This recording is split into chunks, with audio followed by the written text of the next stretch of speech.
Today, I'll talk about the poetic devices and figurative language in the poem Ulysses by Lord Tennyson. Allusion. Tennyson's Ulysses is about a character who features prominently in two other great works of Western European literature, Homer's great epic, the Odyssey, and Dante's Inferno. The first part of Dante's Italian epic, the Divine Comedy. Tennyson adds layers of meaning to his poem by alluding to what the reader may already know and expect about the character of Ulysses. Sometimes the poem reinforces the reader's existing impression of Ulysses. Sometimes it goes against it. Tennyson's Ulysses has certain key features in common with Homer's Ulysses called Odysseus in the Greek poem. Both are clever, adventurous men who are defined by their travels around the world. At the opening of Homer's Odyssey, the narrator says, "Many cities of men Odysseus saw and learned their minds." Tennyson seems to allude to this line when he and his Ulysses say, "Much have I seen and known, cities of man and manners, climates, councils, governments." But the two stories differ about what Ulysses or Odysseus most desires. In Homer's story, Odysseus has been gone from home for 20 years, fighting in the Trojan War and then getting lost at sea. And his greatest desire is to return home to Ithaca to his wife and his son. At one point, the goddess Calypso holds Odysseus captive on her island and offers to make Odysseus immortal and allow him to stay with her as a lover, saying that Odysseus' wife cannot be nearly as beautiful as she is. Odysseus replies, "All that you say is true. Look at my wise wife Penelope. She falls far short of you, your beauty, stature. She is mortal after all, and you never age or die. Nevertheless, I long, I pine all my days to travel home and see the dawn of my return." Odysseus shows affection and loyalty to his wife. He doesn't seem bothered by the fact that she will have aged. He rejects Calypso's offer because his greatest desire is to return home. In Tennyson's poem, by contrast, Ulysses dismisses Penelope as an aged wife and Ithaca as barren crags. Far from desiring to be home, he declares, "I cannot rest from travel." He even misses the days of the Trojan War when he drank delight of battle. Readers most familiar with Homer's version of Ulysses will be surprised at these changes in Tennyson's version. In Dante's story, as in Tennyson's Ulysses, then urges his former crewmates to join him on another voyage, telling them, "Do not deny yourself the chance to know.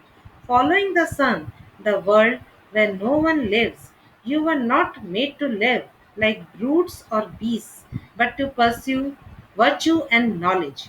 Tennyson's Ulysses also rejects the beast like lifestyles of the Ithacans, who do nothing but hoard and sleep and feed. He urges his crewmates in similar terms to accompany him to untraveled world, sailing beyond the sunset in his quest for knowledge. But as Tennyson's Ulysses wishes to follow knowledge beyond the utmost bound of human thought, Dante's Ulysses also trespasses past the Pillars of Hercules, a landmark at the Strait of Gibraltar, which was understood in antiquity to mark off the limits, warning all men to go no farther. Both men want to test the limits of human possibility. In Dante's version, this leads to disaster after sailing past the pillars. Ulysses and his men encounter a storm and the sea sucks the ship down. In Tennyson's version, the reader does not see the outcome of Ulysses' voyage, but Ulysses does say it may be that the gulfs will wash us down. For a reader familiar with Dante's story, this line is an ominous foreshadowing of the death that Ulysses and his men may very well encounter on this voyage. The reader may also wonder if Ulysses will end up condemned as in Dante for his recklessness, or whether he will be honored in the happy isles to a realm like heaven in Greek mythology for his courage and daring. These allusions add layers of meaning and interest as readers question Ulysses' values. Is is it better to cherish home and family or to seek glory and adventure abroad? Is it admirable or pridefully ambitious to test human limits? Is it reckless or heroic to risk your life and others in a quest to test those limits? The different stories of Ulysses suggest different answers, and so Tennyson's allusions force readers to struggle with these questions for themselves. The entire poem constitutes an extended allusion to other works of literature in that the character of the speaker is drawn from those other works. We have highlighted those portions of the poem discussed here which provide particularly important parallels to the source text. Readers might be less surprised, however, if they are most familiar with the version of Ulysses in Dante's Inferno. In this poem, Dante and his guide Virgil travel through the circles of hell. In Canto 26, they come to the eighth circle where fraud is punished and find Ulysses. Ulysses' soul has been condemned for the fraud that he perpetrated during the Trojan War, but Ulysses may also have been condemned for wishing to have knowledge beyond what is appropriate for human beings. In explaining how he died, Dante's Ulysses says, "Not tenderness for a son, nor filial duty toward my aged father, nor the love I owed Penelope that would have made her glad, could overcome the fervor that was mine to gain experience of the world and learn about man's vices and his worth." These lines reflect the sentiment of Tennyson's Ulysses, who wishes to follow knowledge like a sinking star.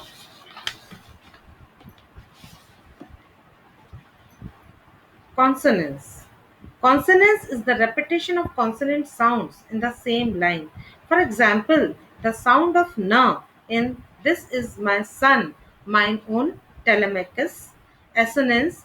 Assonance is the repetition of vowel sounds in the same line. For example, the sound of a in "The long day worries," the slow moon climbs, the D. Alliteration. Alliteration is the repetition of consonant sounds in the same line in quick succession. For example, the sound of fur in "Three hearts, three foreheads, you and I are old."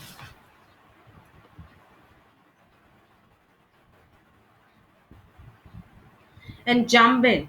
It is defined as a thought in verse that does not come to an end at a line break. Instead, it rolls over to the next line. For example, "and this grey spirit yearning in desire to follow knowledge like a sinking star beyond the utmost bound of human thought." Imagery. Imagery is used to make readers perceive things involving their five senses.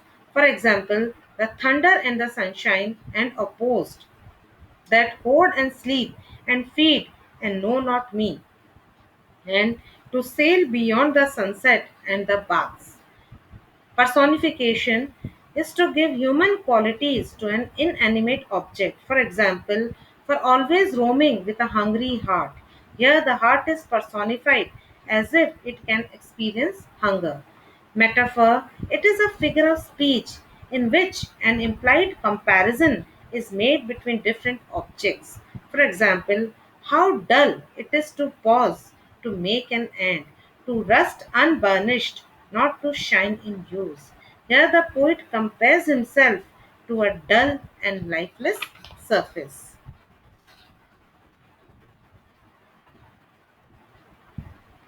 Form. Ulysses does not have regular stanzas. Instead, it is divided into three sections of different lengths. Section 1, lines 1 to 32. Section 2, lines 33 to 43. Section 3, lines 44 to 70. Each different section has a different focus and addresses a different audience, and each helps to develop Ulysses' character in a different way. Section 1 focuses on Ulysses' present and past and seems to be addressed to Ulysses himself. He begins by expressing discontent with his present situation as ruler of Ithaca. The reader then learns why Ulysses is so discontent when Ulysses shares memories from his past. It is because Ulysses enjoyed fighting in battles and traveling the world as a younger man that he is so frustrated at his current situation. In section 2, Ulysses introduces his son Telemachus. Telemachus may or may not be present as the actual audience for this section. In this section, Ulysses' character is further illuminated through contrast with Telemachus. Telemachus responds to his future role as king by submitting himself to his public duties. That is not how Ulysses chooses to respond to his role as king. Section 3 turns to focus on Ulysses' future, and it is addressed to his former crewmates. Ulysses responds to his present frustrations by planning a voyage that will help him relive his past glories. The reader can understand why Ulysses chooses this path in section 3 because of what he or she has learned about Ulysses from the previous section.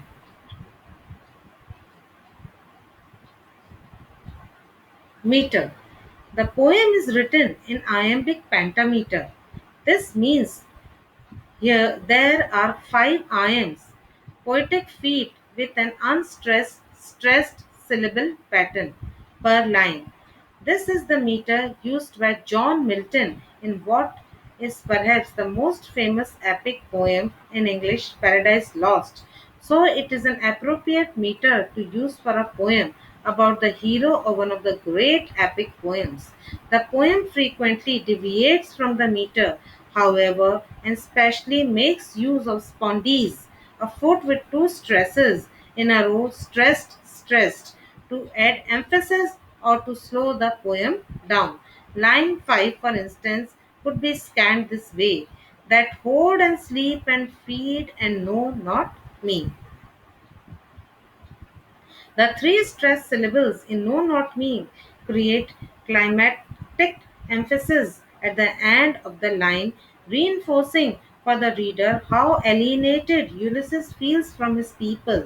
Line 43 similarly ends with a spondee in I mine that indicates to the reader how Ulysses feels alienated from his son. The meter also breaks to create a sense of slowness that replicates Ulysses' sense of old age. Line 66, for instance, describes how Ulysses has grown weaker with age, and almost every syllable could be read as stressed. We are not now that strength which in old days. The spondees, not now, old days, slow the line down just as age has slowed Ulysses down, sapping the strength he had in old days. But then the meter becomes regular iambic pentameter again, so that the last line scans perfectly regularly. To strive, to seek, to find, and not to heed.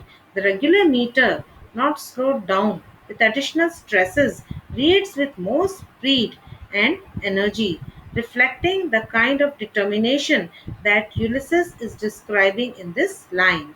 Generally, the poem uses the meter, the regular pattern, and deviations from the pattern to reflect the mood and sentiments of the speaker.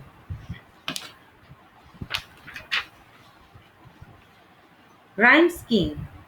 There is no regular rhyme scheme in the poem, which is written in blank verse. There is, however, some internal rhyme, including slant rhyme, that serves to link key words and ideas together throughout the poem. For instance, in line 1, in line 5, the E sound creates a slant rhyme in sleep and feed. In line 11, the M sound at the end of M, become, and name creates an extended slant line through the phrase I am become a name. By linking the sounds of words together, these partial rhymes also help link their sense. For instance, the slant rhyme with am and name helps reinforce the idea that Ulysses finds his identity in the heroic deeds that made him famous. Internal rhyme also creates a more musical, harmonious sound. In the last line, assonance creates slant rhymes in the fourth verse. The long I sound repeats in strive and find, and the E sound repeats in seek and yield. The patterned sound of these internal rhymes add to the sense of confidence and finality in the line. Ulysses speaker. The speaker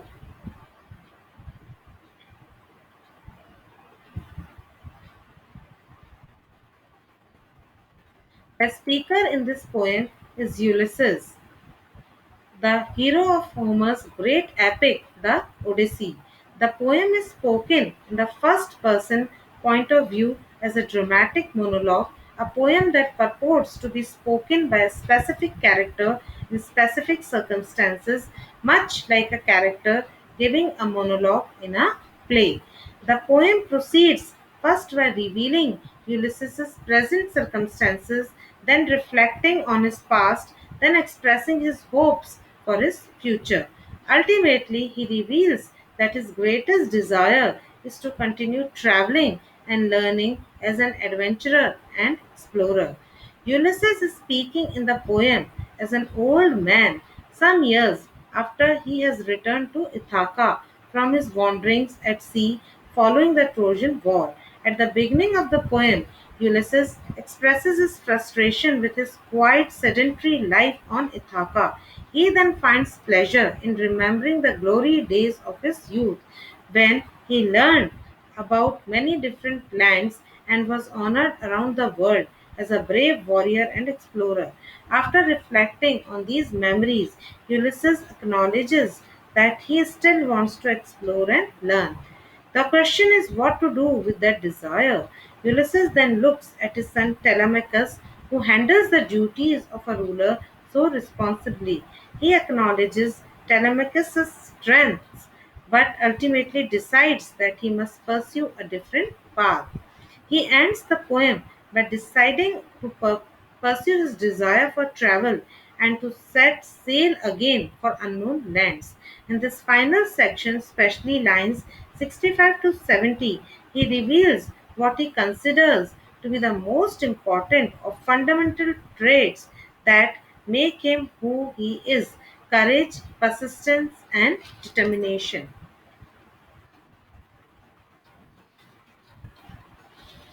Ulysses' setting. The setting of the poem, most generally, is Ithaca, the small Greek island where Ulysses is king.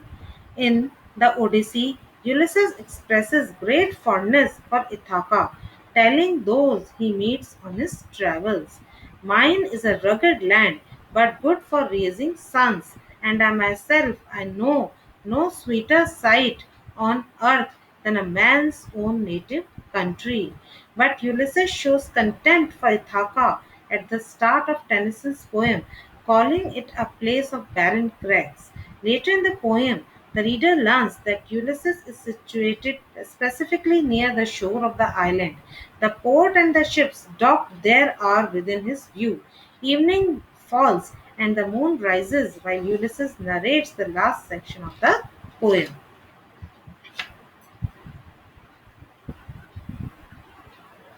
Literary and historical context of Ulysses. Literary context. The title of Ulysses comes from a character who first appears in the epics of the ancient Greek poet Homer, the Iliad and especially the Odyssey, in which he is the main protagonist. Ulysses appears in works by several other authors, including Euripides, Horace, William Shakespeare, and Alexander Pope.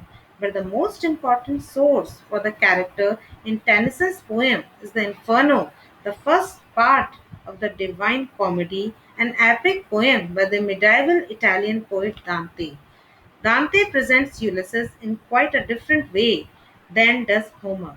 While Homer's Ulysses or Odysseus yearns for home, Dante's Ulysses longs to travel, and while Homer's character is the protagonist and hero of the poem, Dante's character is condemned to hell for fraud and evil counsel. These two versions of Ulysses, admirable and condemnable, are reflected in the two main ways that critics have interpreted the poem. Since Tennyson composed it, some critics read the poem affirmatively. They say Ulysses, as he sees himself as heroic in his perseverance. Other critics read the poem ironically. They say Ulysses is a flawed hero in spite of his noble sounding words because of his rejection of political responsibility and his scorn for his family and his people. Tennyson's poem was one of the earliest modern adaptations of the character of Ulysses. Since then, numerous other authors have adapted the character or the story of the Odyssey in poems, novels, and films. An interesting example to compare to Ulysses is Ithaca by the Greek poet C.P. Cafebi. One of the most important adaptation is James Joyce's Ulysses, an epic modernist novel that follows the Odyssean wandering of a man named Leopold Bloom across the city of Dublin over the space of a single day.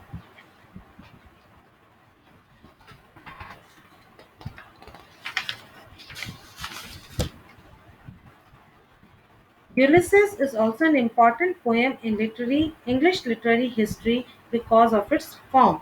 Written in 1833 and published in 1842, the poem has been identified by some scholars as the first true dramatic monologue. A dramatic monologue is a poem that purports to be spoken by a specific character who is not the poet in a specific place and circumstances, similar to a monologue delivered by a character in a play. The 1842 volume in which it was published contained several other dramatic monologues, and Tennyson used the form in his later poetry as well. Other major Victorian poets, including Matthew Arnold, Dante Gabriel Rossetti, Christina Rossetti, and Algernon Charles Swinburne, used the dramatic monologue form. Especially well known for his dramatic monologues is Robert Browning. Some of his most famous include My Last Duchess and Caliban upon Setebos. Historical context. After Alfred Lord Tennyson composed Ulysses in 1833 and published it in a volume of poetry in 1842. Ulysses was a significant poem in the context of Tennyson's own life. His closest friend, Arthur Hallam, died in 1833. Tennyson said of the poem, Ulysses was written soon after Arthur Hallam's death and gave my feeling about the need of giving forward and braving the struggle of life. At the time of Hallam's death, Tennyson was like Ulysses, confined to domestic life. His father had recently died and he had to return home and help care for his mother and 10 siblings. His frustrations may have been reflected in Ulysses' own frustrations with home life. Tennyson had also enjoyed traveling Europe with Helen in his younger days, just as Ulysses enjoyed traveling the world with his men, whom he addresses warmly in the poem as friends. While writing the poem, Tennyson may have yearned, just as Ulysses does, to relive his younger days of travel and companionship with his lost friend Helen. Since its publication, many readers have found the poem inspirational when facing the struggle of life, especially in its final lines. Scholars have taken the lines as a motto. The last three lines were inscribed on the cross commenting the explorer Robert Falcon Scott and his team who died while returning from the South Pole in 1912. Ulysses was a favorite poem of John F. Kennedy and Robert F. Kennedy, and Senator Edward Kennedy quoted the poem's final lines in 1980 in a speech withdrawing from the race for Democratic presidential nominee. The final lines were inscribed on the walls of the Olympic Village when London hosted the Olympic Games in 2012, and Prime Minister David Cameron also quoted them in his welcoming speech for the Olympics. Thus, literary devices are tools used by writers and poets to convey their emotions, feelings, and ideas to the readers. Alfred Tennyson has also used literary devices to enhance the poem.